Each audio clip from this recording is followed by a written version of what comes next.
नमस्कार शेतकरी बंधूंनो, कृषी दर्शन कार्यक्रमामध्ये मी विनय कुमार आवटे आपलं स्वागत करतो। मित्रहो, जागतिक हवामान बदलाच्या पार्श्वभूमीवर आपण बघतो की नैसर्गिक आपत्तींचं प्रमाण प्रचंड प्रमाणात वाढत चाललेलं आहे। कधी दुष्काळ पडतो, कधी पाऊस पडतो, तो इतका पाऊस पडतो की अतिवृष्टीमुळे शेतपिकांची मोठ्या प्रमाणामध्ये हानी होते। आपण तापमान वाढीकडे बघतो, ते तापमान कुठेतरी 45 डिग्री 47 डिग्री पर्यंत वाढतंय। थंडीमध्ये देखील अति थंडी पडते, त्याच्यामुळे शेतकऱ्याच्या शेतपिकाचं मोठ्या प्रमाणामध्ये नुकसान होतं। मित्रहो, ह्या जागतिक हवामान बदलाच्या पार्श्वभूमीवर आपल्या शेतीतनं शेतकऱ्याचं उत्पन्नामध्ये जर स्थैर्य आणायचं असेल तर शेतीला निश्चितच जोड व्यवसायाची ही गरज आहे। आपण पशुपालन, दुग्ध व्यवसाय, रेशीम शेती, मधुमक्षिका पालन, मत्स्य शेती, शेळी मेंढी पालन अशा विविध व्यवसायांच्या माध्यमातून शेतीला आपण जोडधंदा देतो। आपल्याला कल्पना आहे की पर्यावरणाचा जर समतोल राखायचा जर असेल तर आपल्याला 33% क्षेत्र हे वनांखाली असणं गरजेचं आहे। आपल्या भारत देशाचा विचार जर केला तर 20-21% भारत देशाचं, तर आपल्या राज्याचा विचार केला तर 16-17% पर्यंत हे वनांखाली क्षेत्र आहे। म्हणजेच आपल्याला वनांखाली क्षेत्र जे आहे ते वाढवायला पाहिजे।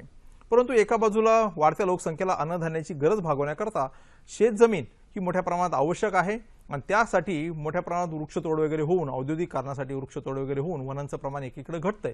मग हा जो समतोल जर साधायचा जर असेल तर आपण जी शेती करतो तर त्या शेती करत असतानाच आपण वनशेती कोणत्या पद्धतीने करू शकतो यावर लक्ष देणं गरजेचं आहे।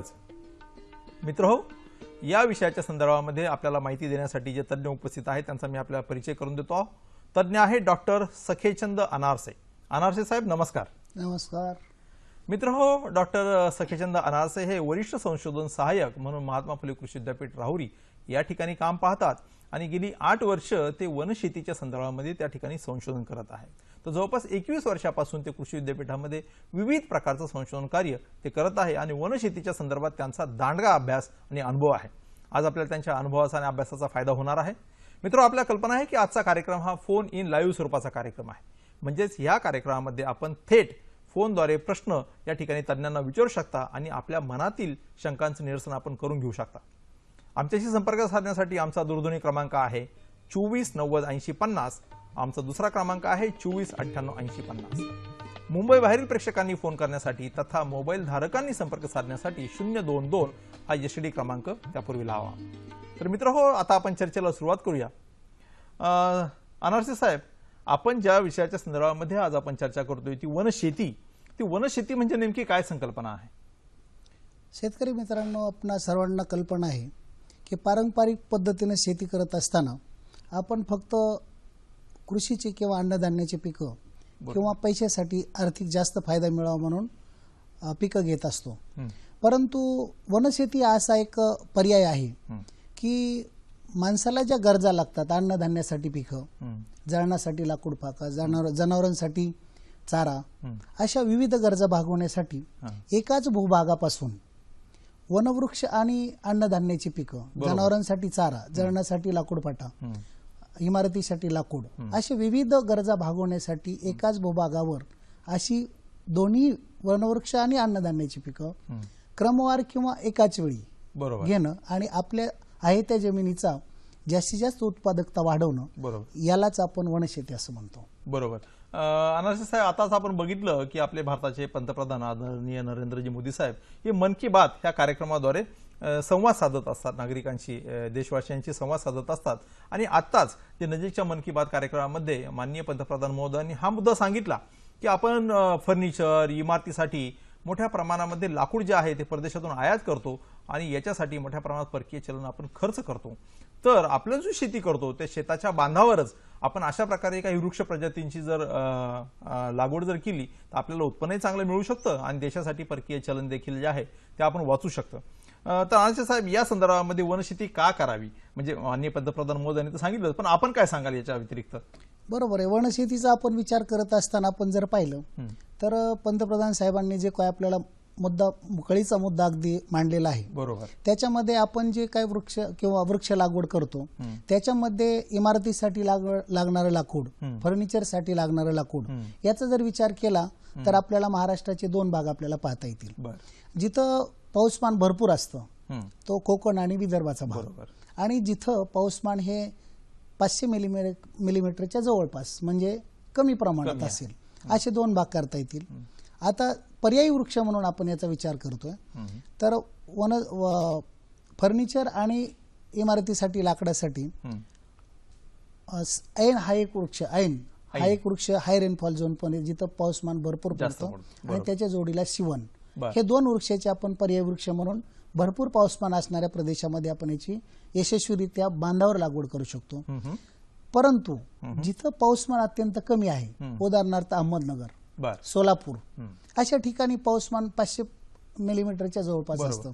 इथं हे दोन्ही वृक्ष येणार नाहीत. बरोबर. अशा ठिकाणी आपल्याला लिंब आणि बाभूळ हा याचा विचार करावा म्हणजे लागेल. कडुलिंब आणि बाभूळ. कडुलिंब आणि बाभूळ याचं लाकूड पण इमारतीसाठी आणि आपण फर्निचरसाठी वापरू आणि शकतो. कडुलिंबाची जी लिंबोळी आहे आता कृषी क्षेत्रामध्ये देखील नीम कोटेड अनेक युरियासाठी वापरली नीम कोटेड जाते. युरिया, आता भारताने तर नीम कोटेड युरियाच, आता युरिया तुम्हाला तसा मिळत नाही, परंतु जी काही जैविक कीडनाशक आहे त्याच्यामध्ये देखील HNPV किंवा आझारिडर ॲक्टिन जे आहे त्याचा रिपेलंट म्हणून मोठ्या प्रमाणात वापर होतो. त्याच्यामुळे जी कडुलिंब आहे त्याच्या बिया ज्या आहेत त्याला देखील चांगलं मार्केट आता त्यामुळं निर्माण झालेलं आहे. त्याचमुळे लिंबाला बहुगुणी असं म्हणलं जातं. बरोबर. लिंबाचा प्रत्येक भाग, हा, हा. लाकूड असेल, त्याचा पाला असेल, त्याचे फुलं असतील, सगळ्या भागाचा उपयोग आपल्याला शेतीमध्ये करता येतो. हम्म. हम्म. शेतकऱ्याच्या दृष्टीने लिंब जर पाहिलं तर तसं आपण कल्पतरू म्हटलं जातं. हम्म. आणि आपणा सर्वांना कल्पना असेल, लिंबाचा अजून एक जो महत्वाचा गुणधर्म आहे तो हा ऑक्सिजन प्युरिफायर आहे, किंवा हवेचं शुद्धीकरण खूप मोठ्या प्रमाणावर बरोबर. करतो. वड आहे, लिंब आहे, ही खूप चांगली त्यामुळे- झाड आहे. त्यामुळे- आनंद साहेब, आता आपल्याला आजचा कार्यक्रम फोन इन आहे, आपल्या कल्पना आहे आणि शेतकरी आपल्याला काही प्रश्न विचारू इच्छितात. सोलापूर जिल्ह्यातील मोहोळ या ठिकाणावरनं आप्पा आपल्याला काही प्रश्न विचारू इच्छितात. आप्पाजी, हा बोला सर. आपला प्रश्न विचारा. शेवगा शेवग्यामध्ये फ्लॉवरिंग मध्ये येताना फुलं जास्त गळतात. हा बरोबर आहे. हा, बरोबर. विचारा प्रश्न विचारा. हा, शेवगा लागवड केलेली आहे हा, आणि फ्लॉवरिंग मध्ये येताना त्याची फुलं जास्त गळतात. अच्छा. त्याच्यावर उपाय. ऍक्च्युली वनशेती संदर्भात नाही, पण आनंद साहेब तुम्ही काय सांगू शकता? हा, म्हणजे शेवग्याची तर- फुलगळ. हा, शेवगा हे जे पीक आहे हा, तर शेतकऱ्यांना सांगायला हरकत नाही, हे हायली क्रॉस पॉलिनेटेड म्हणजे परपरागीभवन होणारं पीक आहे. बर बर त्याच्यामुळं नर फुल आणि मादी फुलं हा. हे वेगळे असतात. बर. त्यामुळं सुरुवातीच्या काळात जे नर फुलं येतात हा हा. ते गळून जातात, बर. कारण त्यावेळी मादी उपलब्ध नसते. अच्छा. शास्त्रीय भाषेत जर विचार केला तर प्रोटँड्रस नेचर म्हणतो आम्ही त्याला. नर हा अगोदर येणे, हा. त्याच्यानंतर मादी येते. बरोबर. मग आता शेतकरी बांधवांना आपल्याला सांगायला हरकत नाही की ज्यावेळी मादी कळी उपलब्ध नसते म्हणून तो नर गळून जातो, परंतु आपल्या उत्पादनावर त्याचा काही विपरीत परिणाम होत नाही. अच्छा, म्हणजे ती जी गळतात ती नर फुलं, पण शेतकऱ्याला वाटतं की प्रत्येक हा, फुलापासून मादी फुलं शेंगा आल्याशिवाय निघते. आपल्याला हा. शेंगा मिळणार नाही. मला वाटतं हे आंब्याच्या बाबतीत देखील मी ऐकलं होतं की आंब्यात देखील नर फुलांचं प्रमाण प्रचंड असतं आणि खूप मोठ्या प्रमाणात ती गळतात. आणि वृक्षाला कोणत्याही वनस्पतीवर जेवढे फुलं येतात हा. ते सगळीच फुलं काही आपल्याला फळं देत नाहीत. बर, अशाच प्रकारचं आपलं शेवग्याचं सुद्धा आहे. आता आपण बघितलं की म्हणजे वनशेती का करावी, कशी करावी याच्या संदर्भात आपण चर्चा करतोय. सध्या आपल्या भारतातील किंवा महाराष्ट्रातील ही जी काही वनांची स्थिती आहे किंवा काही राज्यांमध्ये आता सातत्यानं आता लोकसंख्या एकीकडे वाढते, औद्योगिकरण वाढतंय आणि आपण सातत्यानं प्रयत्न करतो. म्हणजे आपण जर बघितलं तर आपल्या महाराष्ट्र राज्याचे आदरणीय वनमंत्री सुधीर मुनगंटीवार साहेबांनी आता हा जे 1 जुलै आहे ते एका दिवशी 2 कोटी वृक्ष लागवडीचा संकल्प केला आणि तो पूर्ण झाला. याच्यामध्ये म्हणजे आपण अनेक प्रकारे प्रयत्न करत असताना देखील काही राज्यांमध्ये वनांचं प्रमाण वाढतंय, काही ठिकाणी कमी होतंय. म्हणजे आपला देश आणि राज्याच्या तुलनेमध्ये तुम्ही काय सांगाल? महाराष्ट्राची आणि मध्य भारतामध्ये महाराष्ट्र आणि महाराष्ट्राला लागून जे राज्य आहेत साधारणतः तामिळनाडू, कर्नाटक, बर. इथं जर पाहिलं आपण तर थोडंसं अर्ध्या टक्क्याने वनांचं प्रमाण हे कमी होताना आढळून आलेलं आहे. त्याच्याचमुळे आता आपण तुम्ही जे म्हटले हा. की आपण महाराष्ट्र शासनाने किंवा सन्माननीय वनमंत्र्यांनी मोठ्या प्रमाणावर वृक्ष लागवड केली बरोबर. आणि आपण आपलं जे 33% वनाचं क्षेत्र असायला पाहिजे हा हा. त्याच्या दृष्टीने आपण प्रयत्न करत आहोत. बरोबर. परंतु काही राज्य अशी आहेत की तिथं अर्धा ते 1%, उदाहरणार्थ पंजाब असेल, हा. राजस्थान असेल, गुजरात असेल, अशा राज्यांमध्ये वनांचं प्रमाण अर्धा ते 1% वाढ झाल्याचं आपल्याला आढळून येतं. अरे वा, खूपच छान. आपल्याला जुन्नरवरून प्रकाशजी बोराडे काही प्रश्न विचारू इच्छितात. प्रकाशजी नमस्कार. हॅलो. हॅलो. हा प्रकाशजी, आवाज येतोय? हो, एकदम सुंदर. आपला प्रश्न विचारा. माझा प्रश्न असा आहे हा. की केळ्यांसाठी शिवरी याची जर लागवड करायची असेल तर कोणत्या प्रकारची शिवरीची रोपं आपल्याला लावता येतील? अच्छा, म्हणजे तुम्हाला त्या ठिकाणी जे जोराचे वारे आहेत त्याच्यापासून संरक्षण केळीचं करण्यासाठी आपण बॉर्डरला जे आहे ते शिवरी लावतो. सर काय सांगा? शेवरी हा जो वनवृक्ष आहे हा याच्यामध्ये खूप काही संशोधन झालेलं नाही, हा हा परंतु शेवरीचा उल्लेख हा आपल्या शेळ्यांसाठी एक अत्यंत उत्कृष्ट खाद्य म्हणून आपण वापरतो. बरोबर बरोबर. आणि त्याचबरोबर आपण सांगितल्याप्रमाणे केळीची बाग असेल, हा पानवेल असेल, याला आपण कुंपण म्हणून पण त्याचा वापर केला जातो. हा तर अशा वृक्षांची जर लागवड करायची असेल तर आपल्याला जंगलामधून किंवा काही उत्पादक त्याचं बियाणं पुरवतात तेच बियाणं आपल्याला वापरावं लागेल, बरं. परंतु याच्यामध्ये सुधारित जाती काही विकसित झालेल्या नाही, हा म्हणजे अजून तशा दृष्टीने संशोधन झालं नाही. झालेलं नाही. मित्र हो, वनशेती व्यवस्थापन काळाची गरज या संदर्भात आपण अशी चर्चा करणार आहोत. तत्पूर्वी पुढे जाण्याआधी घेऊया एक अल्पशी विश्रांती.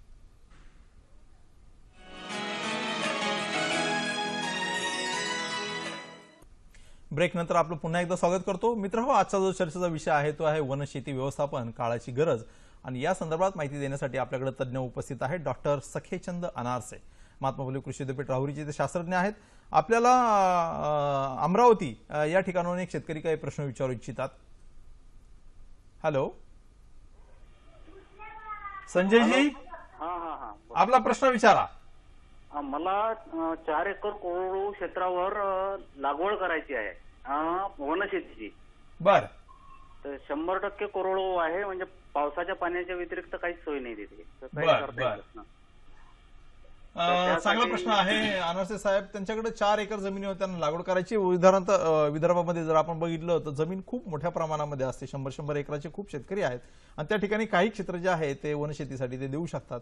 तर त्यांना केवळ पावसाच्या पाण्यावर येणार असं काय सांगू शकता? तर विदर्भाचा जर आपण विचार केला, अमरावती सारख्या ठिकाणी पाहिलं तर विदर्भामध्ये संत्रा बाग किंवा संत्रा बागाची लागवड मोठ्या प्रमाणावर केली जाते. तिथलं वातावरण, हवामान पण त्या संत्र्याला एकदम उत्तम असतं.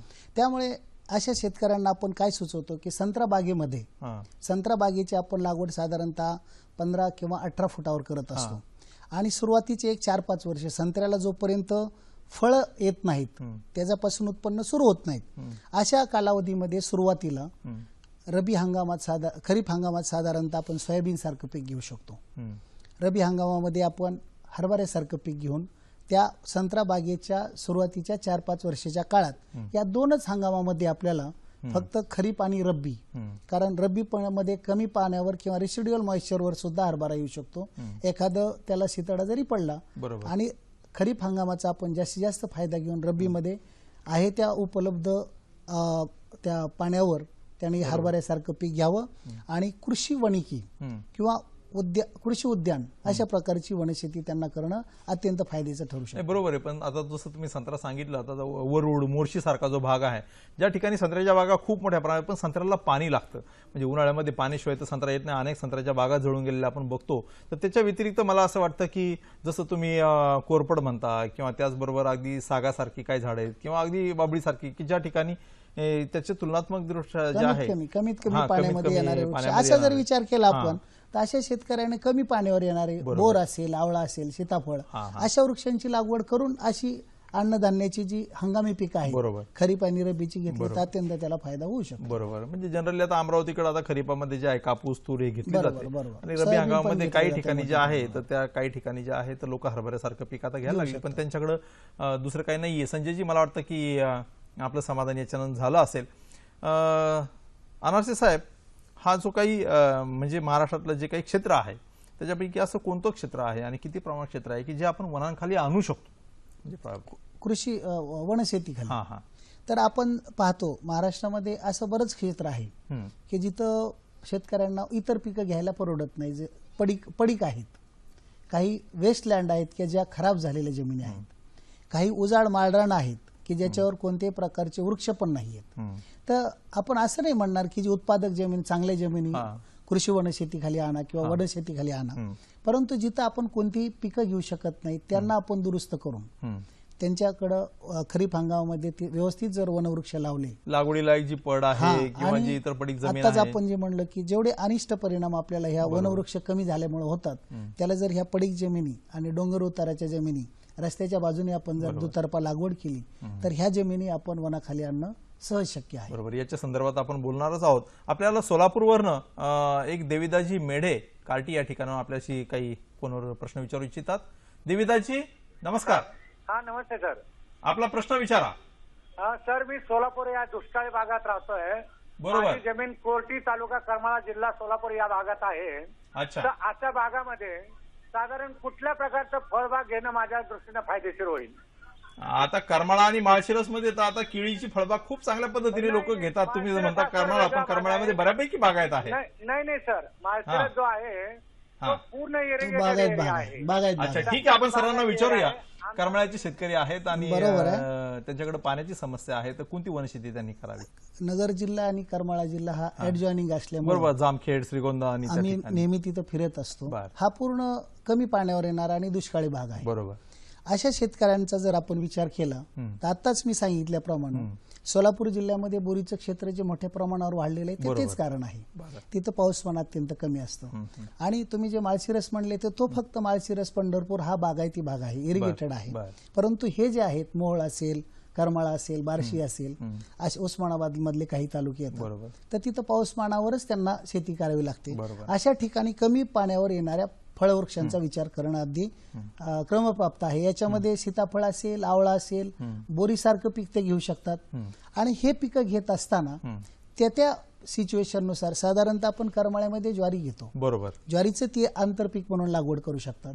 हरभऱ्याचं पीक रबीमध्ये घेऊ शकतो ज्वारी बरोबरच. काही याच्यात हरभरा, काही याच्यामध्ये ज्वारी. बरोबर. आणि जर पाऊसमान झालं तर त्यांना सोयाबीन सारखे पिकं सुद्धा रबी हंगामात घेणं अशा बागांमध्ये संयुक्त ठरेल.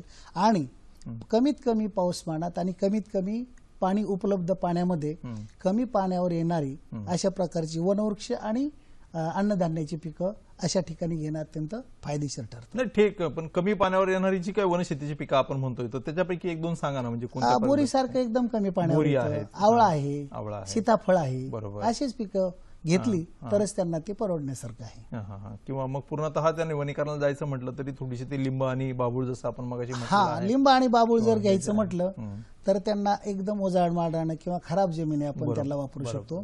लिंब आणि बाबूळ ज्या ठिकाणी शेती होऊ शकत नाही, लिंब आणि बाबूळपेक्षा काही फळ देणारी पिकं घेतली तर शेतकऱ्याला नक्कीच जास्त फायदा आर्थिक जे आहे.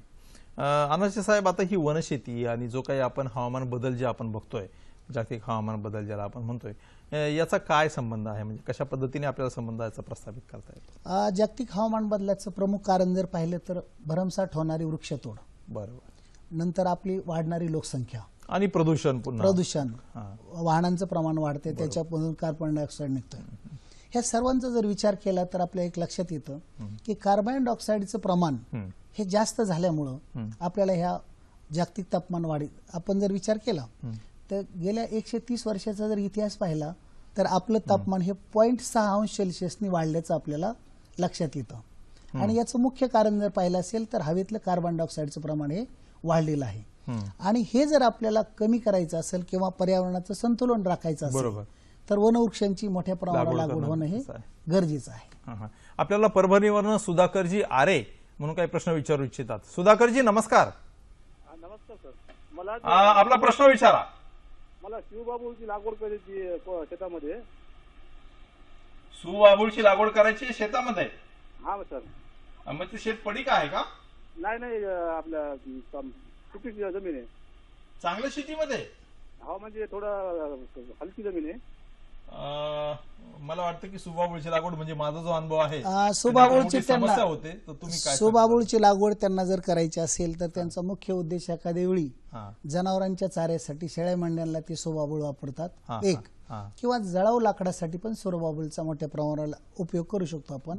परंतु सुबाबूळपेक्षा त्यांनी इतर वृक्षाकडे जर गेलं तर त्या शेतीचा इतर वृक्षामध्ये आपण पाहतो, बरोबर, तर काही वनवृक्ष घेऊ शकतो आपण किंवा पर्यायी वनवृक्ष सुद्धा आहेत, त्याच्यापासून त्यांना जास्तीत जास्त फायदा मिळेल, बरोबर, असा विचार केला पाहिजे त्यांनी.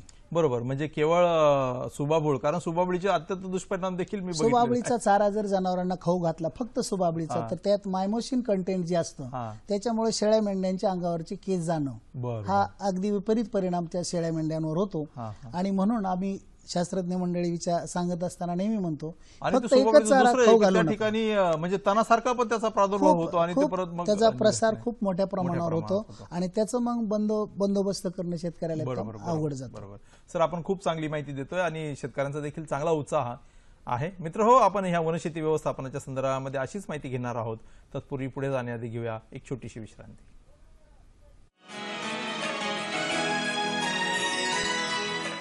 ब्रेकनंतर पुन्हा एकदा मी आपलं स्वागत करतो. मित्र, हा आजचा आपला जो चर्चेचा विषय आहे तो वनशेती व्यवस्थापन काळाची गरज, आणि या संदर्भात माहिती देण्यासाठी तज्ज्ञ उपस्थित आहे डॉक्टर सखेचंद अनारसे.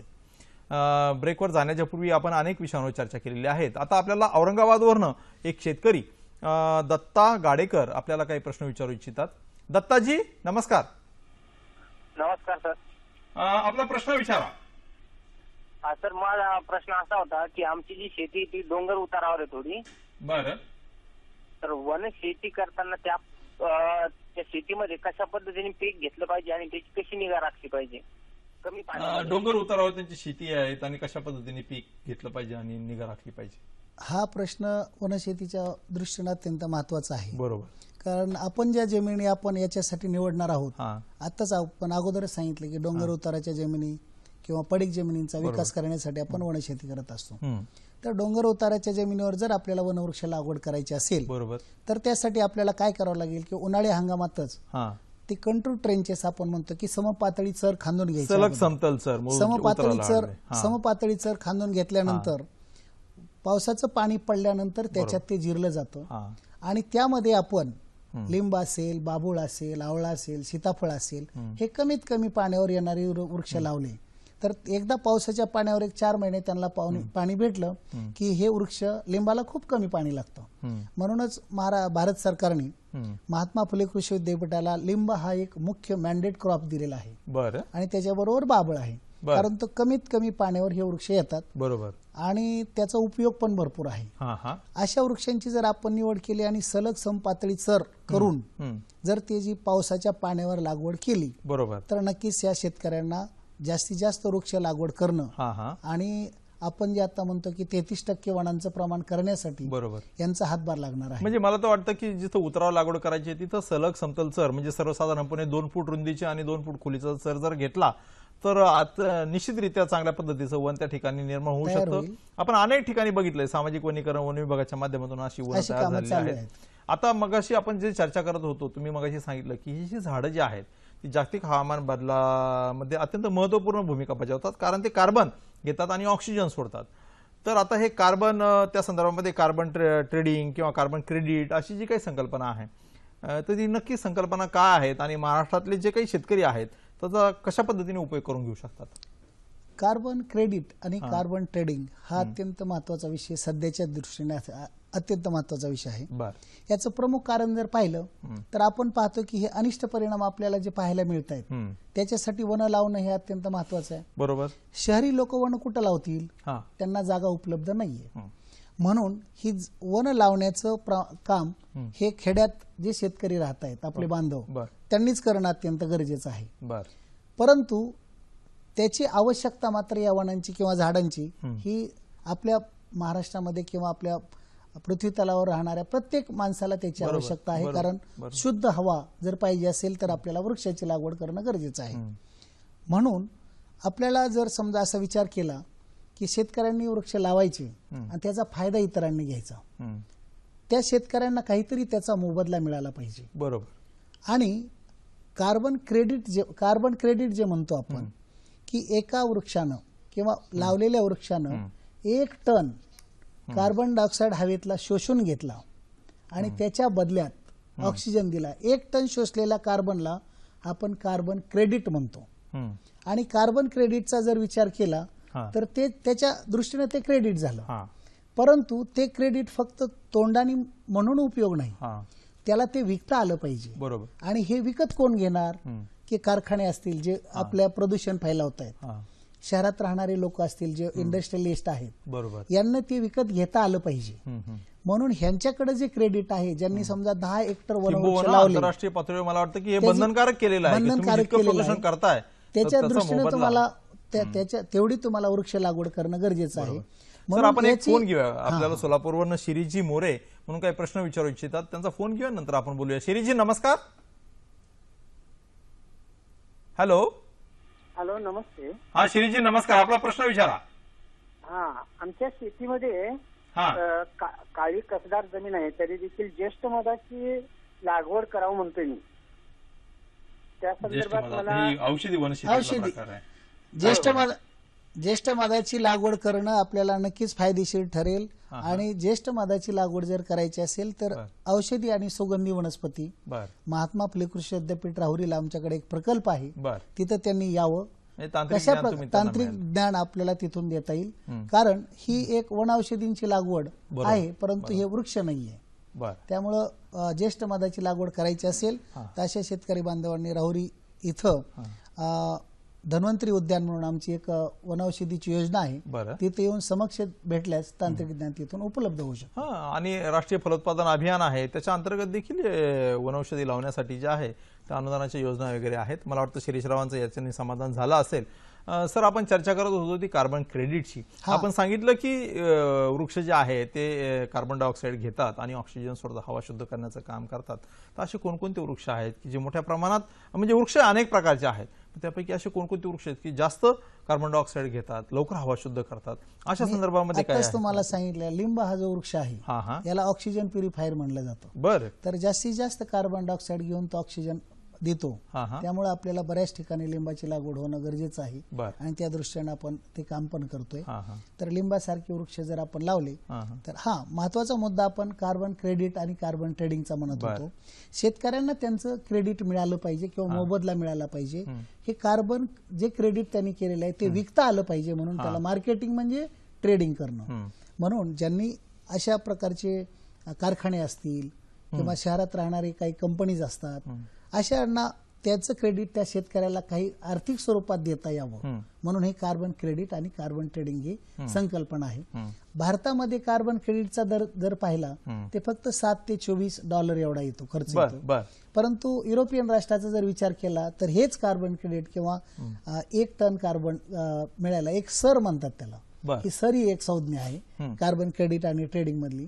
तर भारतामध्ये जर पाहिलं तर $7 येतो. त्याच्या अगेन्स्ट आपल्याला जर युरोपियन राष्ट्रामध्ये पाहिलं तर $350. म्हणजे 1 टन कार्बन डायऑक्साईडचं असिम्युलेशन करणं, 1 टन कार्बन डायऑक्साईडचं वनस्पतींनी असिम्युलेशन केलं आणि ऑक्सिजन दिला तर ते एक सर झाला आणि हा सर विकता येतो. हा सर विकणं म्हणजे ट्रेडिंग झालं. पण शेतकरीला, आता समजा मी शेतकरी आहे, मी लावली ती झाडं, तर मी नक्की कुठं जायचं ते विकायला आणि काय करायचं? म्हणजे त्याचं ऑनलाईन मार्केट आहे. कार्बन क्रेडिट आणि कार्बन ट्रेडिंग हा सर्वस्वी आपण गव्हर्नमेंटने याचा विचार होणं गरजेचं आहे. परराष्ट्रात त्याच्यावर काम झालेलं आहे आणि भारतात सुद्धा हे काही दिवसात, थोड्या दिवसात हे करावं लागणार. म्हणजे आता जरी झाड लावली तरी भविष्यात आपण ते विकू शकतो. म्हणजे आपल्या पर्यावरणाबरोबर आपल्याला पैसा देखील जो आहे तो शेतकऱ्यांना मिळू शकतो. आता दुसरी जी याच्यातली संकल्पना आहे तुम्ही मांडलेली आहे की कार्बन सिक्वेस्ट्रेशन, ही जी संकल्पना आहे म्हणजे नक्की काय आहे ती संकल्पना? वनस्पती असं एक हे आहे की तेच फक्त स्वतःचं अन्न तयार करू शकतात आणि वाढती लोकसंख्या आणि मनुष्यबळ यांना आपल्याला अन्नधान्य पुरवण्याची क्षमता फक्त वनस्पतीमध्ये आहे. तर वनस्पती काय करतात की प्रकाश संश्लेषण अभिक्रियेमध्ये सूर्यप्रकाशाच्या सूर्यप्रकाशामध्ये जमिनीतलं पाणी आणि सूर्यप्रकाशाच्या मदतीनं अन्न तयार करतात. फोटोसिंथेसिस, प्रकाश संश्लेषण म्हणतो. तर कार्बन सिक्वेस्ट्रेशन म्हणजे काय की हवेतला कार्बन घेणे बरोबर आणि त्याचं घन पदार्थात आपलं जे खोड वगैरे असतं बरोबर वृक्षाचं, तो कार्बनच आहे. त्या झाडांनी त्याच्या प्रकाश संश्लेषण अभिक्रियेमध्ये हवेतला कार्बन स्वतःमध्ये साठवून ठेवतं. पानं असतील, फांद्या असतील, खोड असेल, याला कार्बन सिक्वेस्ट्रेशन असं म्हणतात. आणि आपल्या दृष्टीनं जो हवेत असणारा जो कार्बन आहे तो आपल्याला उपयोगीचा नाही, परंतु वनस्पतींनी साठवून ठेवलेला कार्बन लाकडाच्या स्वरूपातला हा आपल्याला उपयोगी आहे. याला कार्बन सिक्वेस्ट्रेशन आपण. आपल्याला पुणे जिल्ह्यातील पुरंदरवरनं विठ्ठलजी शिंदे काही प्रश्न विचारू इच्छितात. विठ्ठलजी नमस्कार. नमस्कार. प्रश्न विचारा आपला. सर, मला असं विचारायचं होतं की माझं नाव विठ्ठल शिंदे, पण मी जेजुरी पुरंदर तालुक्यातून जेजुरी गावावरून बोलतोय. बरोबर. तर माझी जेजुरीमध्ये 3 एकर डोंगराच्या कडेला, एकदम डोंगराच्या कडेला अशी जमीन आहे. पडीक म्हणता येणार नाही पण उपजाऊ आहे, पण मी 10 वर्ष तिची वहिवट केलेली नाहीये. मी यंदा तिची वहिवट केली, मी तिची नांगरणी केलेली आणि माझा असा विचार चालला की त्या ठिकाणी मी शेवग्याची झाडं आणि बाजूने सीताफळ लावायचे, तर ते कितपत योग्य आहे सर? शेवगा आणि शेवग्याची झाडे लावायची मी चालले. 150 ते 200 शेवग्याची झाडे आणि बाजूने सीताफळाची झाडं लावायची होती. बरं बरं, ठीक आहे विठ्ठलजी, आपण खूप चांगला प्रश्न विचारलात. त्यांनी प्रश्न विचारला की त्यांच्याकडे जमीन आहे शेवगा लागवड करणे किंवा अन्य प्रकारची वनशेती करणे, काय सांगाल त्या संदर्भात? बरोबर आहे, त्यांनी जे सांगितलं की सपाट क्षेत्र आहे परंतु डोंगर माथ्यावर आहे, उत्पादक आहे, तर अशाच प्रकारची जमीन सीताफळ आणि शेवग्याला अत्यंत उत्तम असते. आणि हे दोन्ही वृक्ष जे आहेत हे कमी पाण्यावर येणारे पिकं आहेत. आता आपण जर पाहिलं तर सीताफळाची लागवड आपल्याला करायची असेल तर 15 ते 18 फुटावर आपण लागवड करतो. आणि शेतकऱ्याने काय करायचे की सुरुवातीला सीताफळाची लागवड केली की त्याच वेळी शेवग्याची पण लागवड करायची. आणि शेवग्याची लागवड करत असताना साधारणतः जर 16 फुटावर सीताफळ लावणार असाल तर 16 फुटाच्या मध्ये एक लाईन शेवग्याची टाकून त्याचा आंतरपीक घेऊ शकतो. याचा फायदा जर पाहिला तर सीताफळ यायला साधारणतः 4-5 वर्ष लागतात. आणि शेवग्याचं पीक हे फक्त आता सुधारित जाती ज्या आहेत, PKM2 असेल, ओडिशी असतील, PKM1 असेल, अशा जातींना चांगल्या सुधारित जातींची लागवड करून त्याला 6-7 महिन्यात शेवग्याचं उत्पादन सुरू होतं. आणि शेवग्याचं जे आयुष्य आहे तर 4-5 वर्ष चांगलं उत्पादन मिळतं. तोपर्यंत आपलं सीताफळासारखं पीक जे आहे ते आपल्या फळावर येणार आहे. आणि सीताफळाचं एकदा उत्पादन सुरू झालं की आपलं शेवग्याचं उत्पादन, शेवग्याची झाड आपण काढून टाकायची. तोपर्यंत शेतकऱ्याला भरपूर उत्पादन शेवग्यापासून सहजासहजी मिळू शकतं. आणि शेतकऱ्यांना नक्कीच अशा अनुत्पादक जमिनीतून सुद्धा जास्तीत जास्त फायदा मिळू शकतो. खूपच छान. मला वाटतं की विठ्ठलजींचं यांनी समाधान झालं असेल. आपल्याला परभणीवरून दिगंबरजी मोरे काही प्रश्न विचारू इच्छितात. दिगंबरजी नमस्कार. नमस्कार सर. आपला प्रश्न विचारा. सर मी गंगाकडून बोलतोय. तर बांधावर झाड वगैरे लावायचे होते मला. अच्छा. देवदारचे वगैरे चालतील का? देवदार, त्यांना बांधावर साग लावायचा आणि पुन्हा देवदार, म्हणजे माझ्या माहितीप्रमाणे जम्मू काश्मीरला थंड हवेत देवदार वृक्ष आहे, काय सांगाल? शेतकरी मित्राला सांगायला हरकत नाही की देवदार वृक्ष हा आपल्याकडे येत नाही. त्याला थंड हवामान लागतं आणि भरपूर पाऊसमान लागतं. परंतु सागाची लागवड मात्र तो बांधावर करू शकतो. आणि साधारणतः 20 ते 25 वर्षांनी त्या शेतकऱ्याला सागापासून नक्कीच उत्पादन मिळू शकतं. तो खूपच छान. मला वाटतं की तुम्ही साग लावा, देवदाराच्या याच्यात जाऊ नका, कारण देवदार आपल्या ॲग्रो क्लायमॅटिक याला तो सुटेबल नाही आहे. आता आपण म्हटलं की शेतीला वनशेती हा जोड व्यवसाय झाला पाहिजे, मग त्यासाठी त्याच्यापासून काही उत्पन्न मिळालं पाहिजे, जसं आपण कार्बन क्रेडिट म्हणतो किंवा ट्रेडिंग म्हणतो. अशी काही वृक्ष प्रजाती आहेत का ज्याचं शेळी मेंढी पालन किंवा जनावरांसाठी चारा म्हणून उपयुक्त होऊ शकतं? असे कोणकोणत्या वृक्ष प्रजातींची लागवड करू शकतो? नक्कीच आपण या बाबतीत जर विचार केला तर आपण दर वर्षाआड किंवा दर 2 वर्षांनी आपल्याकडे दुष्काळी परिस्थिती असते. आणि आम्ही नेहमी विद्यापीठात काम करत असताना आमच्या निदर्शनास येते की जेव्हा दुष्काळ पडतो तेव्हा आपल्याला अशी काही वृक्ष आहेत का असे फोन येत राहतात की जनावरांचा चारा म्हणून आपल्याला त्याला उपयोग करता येईल. त्या दृष्टीनं विचार करत असताना आपण जर पाहिलं तर बाबूळ हा एक आपला वृक्ष आहे, गोडी बाबूळ म्हणतो आम्ही त्याला. शेळ्या मेंढ्यांसाठी अत्यंत उत्कृष्ट चारा त्याच्यापासून मिळतो. आणि आपल्याकडे जे अवजारं लागतात शेतीमध्ये त्याच्यासाठी त्याचा लाकडाचा पण चांगला उपयोग होतो. त्याच्यानंतर जर विचार केला तर राजस्थानमध्ये जे काही आपल्याकडं शेळ्या मेंढ्या उंट हे खातात तिथे खेजडी हा एक वृक्ष आहे. खेजडी. आणि वनशेतीमध्ये अशा खेजडी सारख्या वृक्षाचं जर आपण हो चांगला येतो. आणि अशा वृक्षापासून दर 3 ते 4 महिन्यांनी जनावरांसाठी उपयुक्त असं 22% प्रथिन असणारं त्याच्यापासून चारा मिळतो. आणि एका वृक्षापासून एकदा तोडणीपासून 60 ते 70 किलो चारा पूर्ण वाढलेल्या झाडापासून मिळतो.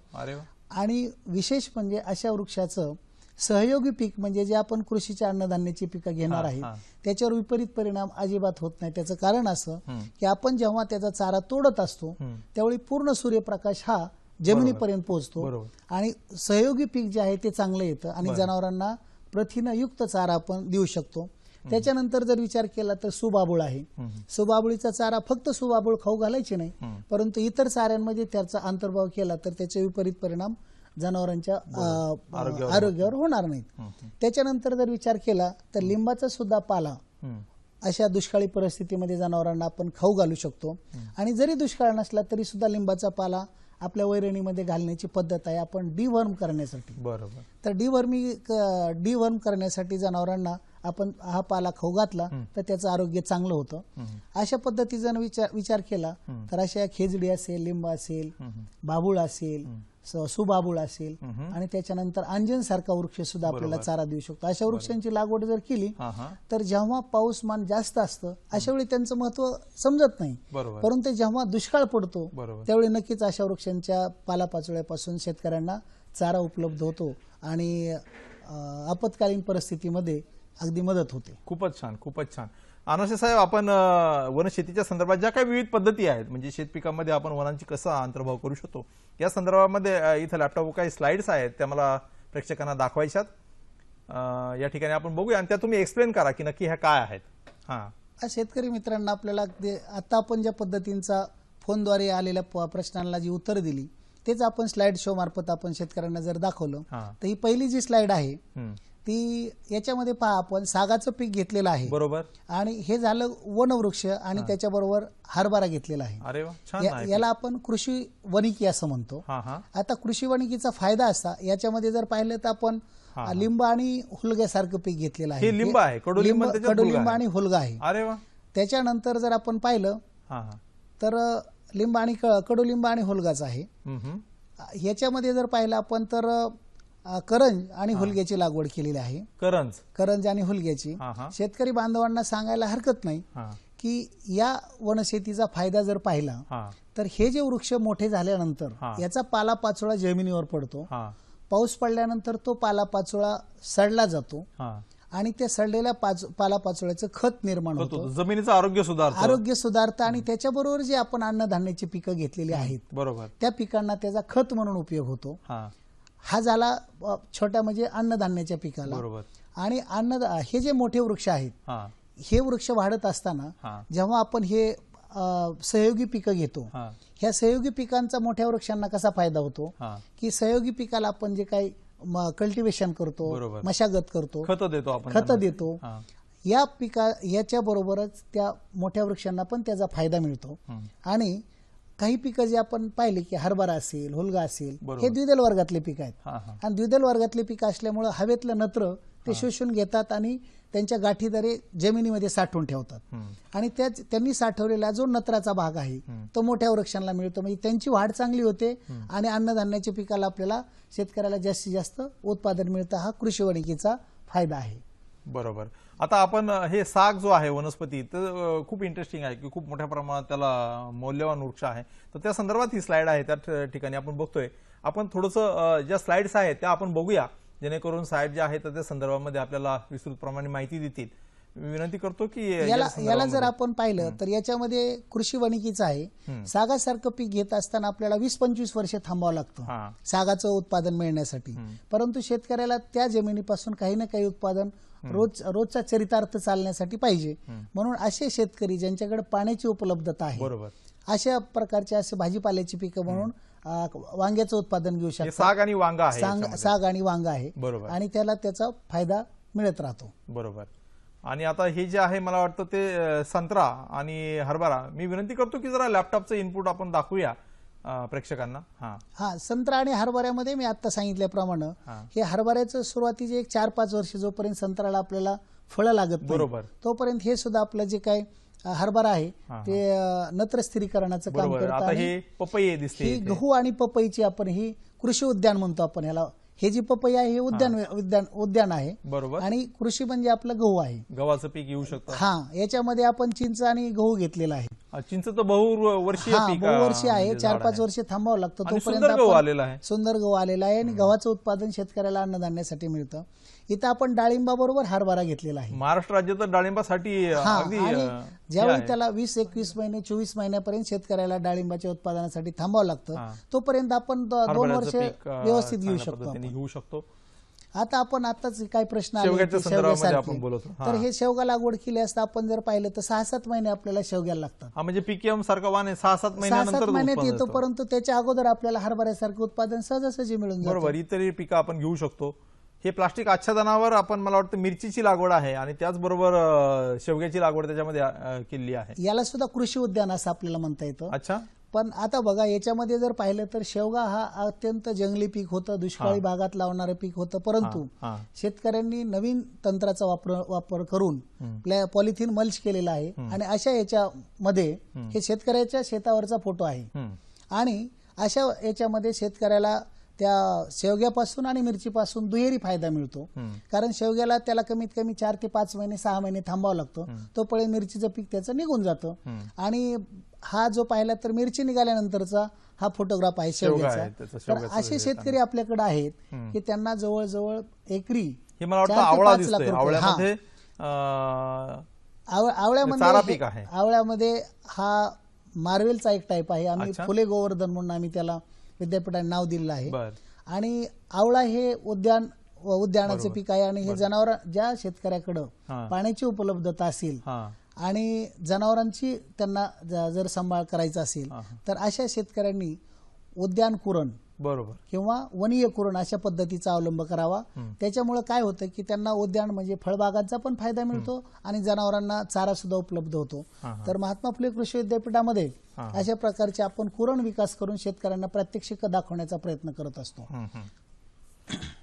या संदर्भामध्ये आपण बघितलं की अशा बऱ्याच पद्धती आहेत. आपण खूप चांगल्या पद्धतीने माहिती दिलीत की बऱ्याच पद्धतींनी आपण शेतकरी जो आहे तो पारंपरिक शेती करत असताना म्हणजे ती जमीन इतर कशात न गुंतवता त्या ठिकाणी देखील वनशेती करू शकतो आणि चांगल्या पद्धतीने उत्पादन जे आहे उत्पन्न घेऊ शकतो.